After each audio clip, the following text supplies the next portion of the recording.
তিস্তার পানির ন্যায্য হিস্যা ও মহাপরিকল্পনা বাস্তবায়নের দাবিতে উত্তরের 11টি স্থানে প্রতিবাদ শুরু হয়েছে। এতে অংশ নিয়েছেন বিএনপির কেন্দ্রীয় নেতারা। তারা বলছেন, ভারত সরকার তিস্তার পানি নিয়ে বাংলাদেশের সঙ্গে টালবাহানা করছে, যা বাংলাদেশের মানুষ মানবে না। একই সাথে নির্বাচিত সরকার ছাড়া তিস্তা মহাপরিকল্পনা বাস্তবায়ন সম্ভব নয় বলেও দাবি করেন নেতারা। সহকর্মীদের তথ্য ছবিতে প্রতিবেদন।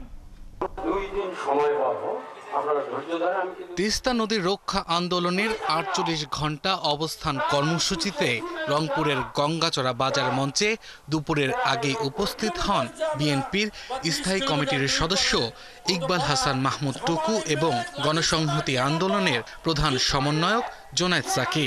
এ সময় জাগো বাহে তিস্তা বাঁচাই স্লোগানে মুখর হয়ে ওঠে পুরো এলাকা।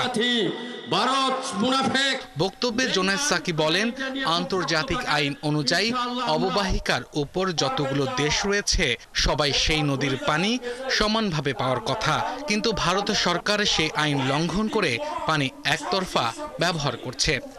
ভারত উজানে আছে বলে তিস্তার উপরে তাদের অধিকার বেশি, এটা আমাদেরই সত্য না, আন্তর্জাতিক আইন অনুযায়ী সঠিক নয়। বিএনপির স্থায়ী কমিটির সদস্য ইকবাল হাসান মাহমুদ টুকু জানান, তিস্তার পানির ন্যায্য হিস্সা না পেয়ে হাজার হাজার কৃষক ও সাধারণ মানুষ ক্ষতির মুখে পড়ছেন।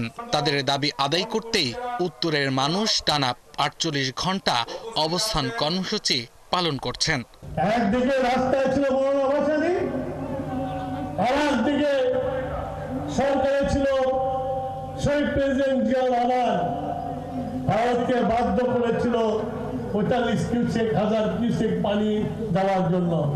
গাইবান্ধার হরিপুর সেতুর পাশে তিস্তাপাড়ের গণজামায়াতে বিএনপির ভাইস চেয়ারম্যান বরকত উল্লাহ বুলু দাবি করেন, নির্বাচিত সরকার ছাড়া তিস্তা মহাপরিকল্পনা বাস্তবায়ন সম্ভব নয়। বিএনপি আজকে বাংলাদেশের একটি বটবৃক্ষ, এখানে বাতাস আসতে লাগে, কিছু লাগবে আমাদেরকে। অতএব এই বটবৃক্ষ কি হাওয়াতে বাতাসে কি ভেঙে যায়?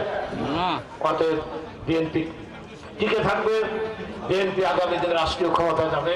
কুড়িগ্রামের রাজারহাট উপজেলার বুড়িরহাটে তিস্তা নদীর পাড়ে বিএনপির চেয়ারপারসন খালেদা জিয়ার উপদেষ্টা মণ্ডলীর সদস্য মোয়াজ্জেম হোসেন আলাল জানান, দেশের স্বার্থ রক্ষায় সর্বদাই কাজ করে যাবে বিএনপি।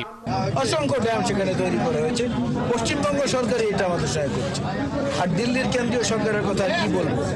মনে হচ্ছে যেন আমরা এখানে যে একটা অবধারিত নীতি প্রতিবেশী পরিবর্তন করতে পারবো না, এই কারণে যা খুশি তাই তারা চাপিয়ে দেবেন।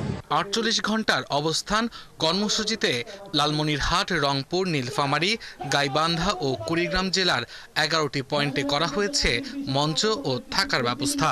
আন্দোলনে বিএনপির কেন্দ্রীয় নেতাসহ বিভিন্ন সামাজিক, সাংস্কৃতিক ও রাজনৈতিক সংগঠনের কর্মীরাও যুক্ত রয়েছেন। সেটি বাস্তবায়ন করতে গেলে আব্দুল আল মামুন, ৭১।